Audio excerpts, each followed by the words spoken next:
Estamos agora vendo a grande batalha de Saito Kun e Carol-chan.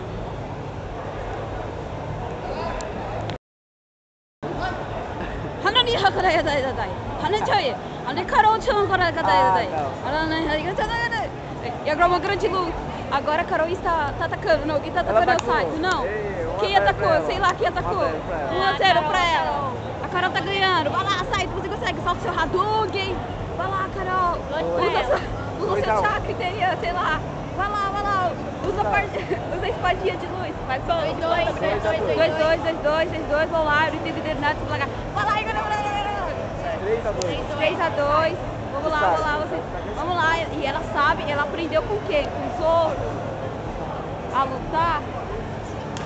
Vai lá, Saito, acaba com ela. Não, Carol, acaba com ele. Vai, Carol, vai. Não, Carol, vai, galera. Saito ganhou de você. O Saito ganhou de você, né? Ele ganhou por um ponto. E está nessa decisão final. E quem será que vai ganhar? Carol ou Saito? Saito ou Carol? Ele ganhou, o Saito ganhou. Ganhou? Caramba, meu. Menino, eu te falar, viu?